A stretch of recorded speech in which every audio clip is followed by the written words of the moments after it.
30 millions de Marocains sont appelés aux urnes ce vendredi. Des élections législatives importantes puisque tous les sondages donnent le parti islamiste vainqueur. Ces dernières années, le Maroc s'est démocratisé, mais les changements sont soit trop rapides, soit trop lents. La population ne suit pas. Bref, le pays offre un visage contrasté. La fracture sociale est chaque jour plus visible. Nos envoyés spéciaux à Casablanca, Christophe Zenko et Esmeralda Labi. Ni Miami, ni la Côte d'Azur, bienvenue au Maroc sur l'une des plages privées, payantes, que la jeunesse dorée et francophone affectionne. C'est un endroit vraiment où tous les jeunes de la bourgeoisie marocaine se réunissent et on peut éventuellement s'amuser. De grands festivals, de grands événements sont réalisés ici. Alors maintenant, vous le reconnaissez vous-même, vous faites partie de la bourgeoisie, mais est-ce que pour autant il y a des contacts avec l'autre classe ou est-ce que les gens ne se mélangent pas vraiment? Non, les gens ne se mélangent pas vraiment, il faut le reconnaître, c'est vrai. Mais les gens sont très chaleureux aussi, il n'y a pas de problème, on s'accepte entre toutes classes sociales. Ici, on boit de l'alcool, on s'amuse, on reste entre soi. Ces jeunes font partie des 15% de la population possédant 80% des biens du pays. Il n'y a pas de contact avec les autres, ni avec la classe moyenne qui se raréfie, ni avec les habitants arabophones des quartiers dits populaires, distants d'à peine quelques mètres.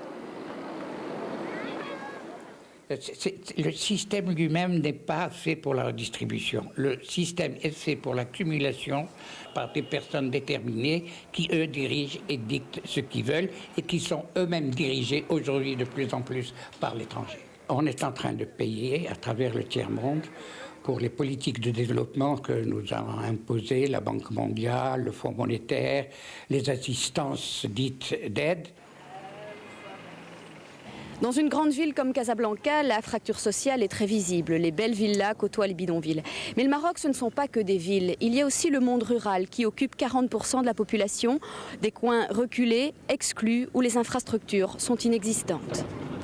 À 2h30 de route et de piste de Casablanca, Draoua. Ici, il n'y a rien, pas d'eau, pas de route, pas d'école, pas d'hôpital, pas de révolte pour autant, juste un constat. Le seul moyen, comme vous le voyez, pour aller chercher de l'eau, c'est l'âne avec la charrette. Dedans, il y a des bidons de 20 litres. Des fois, le puits est à 1 kilomètre. D'autres fois, on doit faire 4 kilomètres.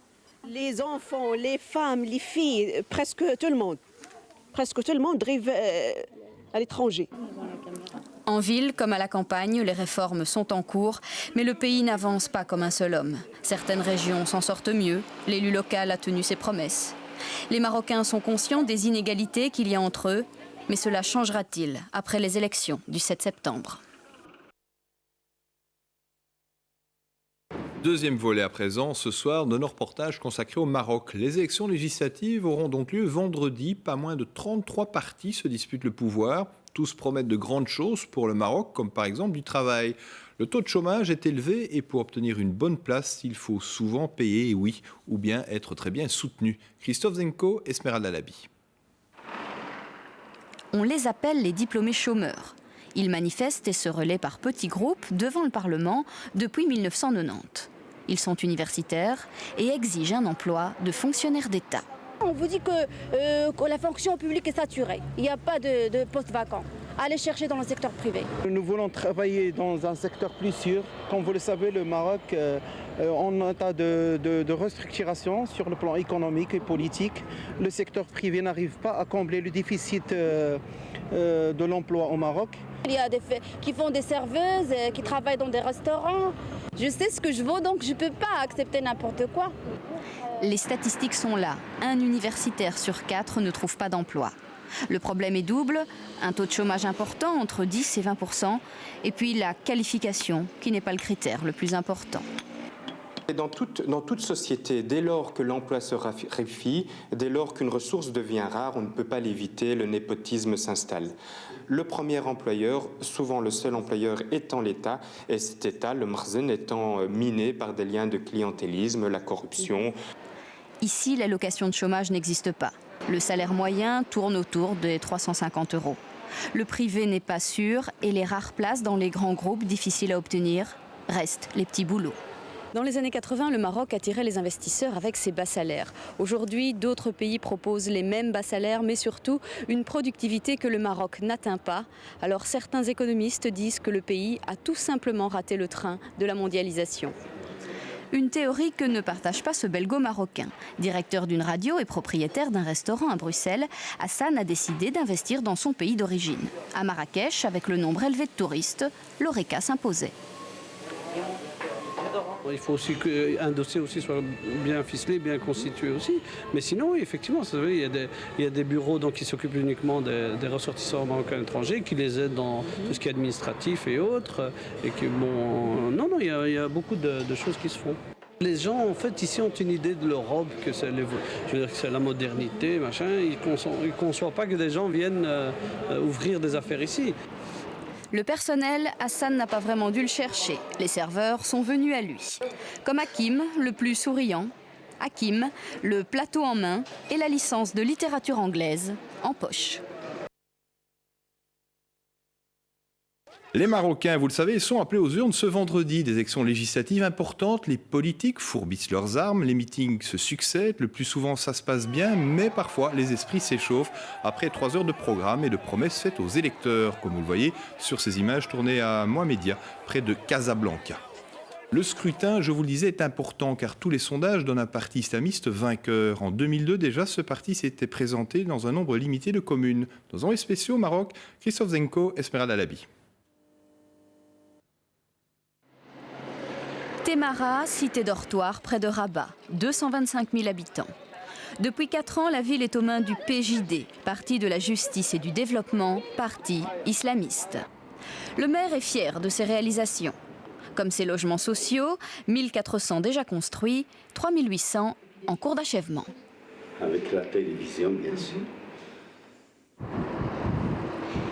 La ville semble pousser comme un champignon. Au milieu des grues, infrastructures routières, sportives, culturelles, multiplication des petits commerces, espaces verts. Mais la plus grande satisfaction du maire, c'est ce qui ne se voit pas. Il affirme avoir éradiqué la corruption au sein de son administration. Aviser les gens de faire leur travail dans les bonnes conditions, dans les meilleures conditions, et toute personne qui a été prise en flagrant délit a été sanctionnée. Fatima ne conteste pas, elle vivait dans les bidonvilles. Aujourd'hui, elle a un appartement et ce commerce ouvert sans dessous de table. Non, pas d'argent. Ils ne m'ont rien demandé. Et puis de toute façon, j'avais tous les papiers nécessaires. Alors, pas besoin de corrompre. Maintenant, il reste encore des bidonvilles et les besoins sont énormes. Le maire voudrait aussi fermer les débits d'alcool, mais à son grand dam, c'est une prérogative de l'État. Le succès du PJD viendrait donc de ses méthodes de travail. Des comptes audités chaque année, des congrès réguliers, des mandats limités pour ses responsables et surtout des députés plus présents dans les communes qu'au Parlement. À ce petit jeu, le docteur Amara s'en tire fort bien. À Salé, sa permanence est toujours ouverte. Il s'occupe d'une commune pauvre où le logement et le travail sont les principales préoccupations. Il motive les troupes qui travaillent bénévolement et en chanson, la délégation s'enfonce dans les ruelles. On discute avec les habitants, on les écoute. Ce que moi je fais d'habitude, c'est que je les oriente sur des associations caritatives qui existent. Il y a des gens qui font du beau travail. Et puis moi j'aide ces associations. Sincèrement, je le fais, même si ma trésorerie ne me le permet pas. Et puis j'ai des relations, donc j'invite des gens, des bienfaiteurs à donner à ces associations. Ça ne veut pas dire pour autant qu'on solutionne tous les problèmes. C'est de l'utopie. Mais le plus important, c'est d'être à l'écoute du citoyen. Et ça marche, quand on ne les applaudit pas, on les bénit avec de l'eau de rose. 15,5 millions d'électeurs doivent désigner aujourd'hui les 325 membres de la Chambre au Maroc. Les élections législatives qui réunissent 33 partis politiques, sans compter les listes de candidats sans appartenance précise. Premier enjeu, le taux de participation, très peu élevé il y a 5 ans. Deuxième enjeu, contenir la poussée islamiste. Le PJD, Parti Justice et Développement, un parti islamiste modéré, risque en effet bien d'arriver en tête. Les Marocains sont donc appelés aux urnes aujourd'hui. D'après les sondages, la victoire islamiste ne fait aucun doute, mais le taux d'abstention sera important. Malgré les initiatives pour inciter au vote, Christophe Zenko et Esmeralda Labi ont ainsi découvert un petit groupe de rappeurs particulièrement impliqués dans la démocratisation du pays.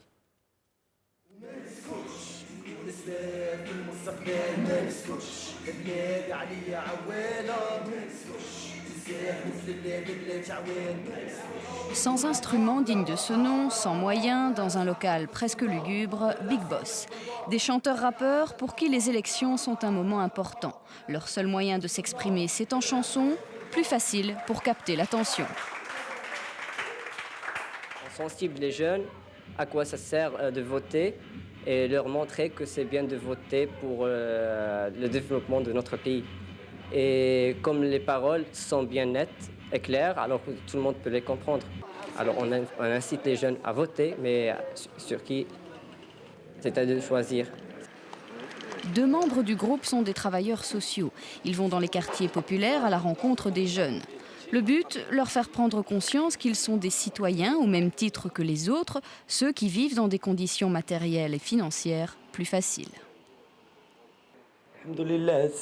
Dieu merci, je veux juste du travail.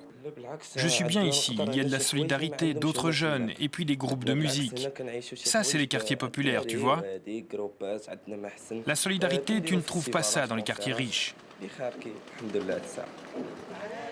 Pas de producteurs, peu de radios pour les diffuser car la qualité sonore n'est pas professionnelle. Alors n'importe quel endroit leur suffit pour chanter.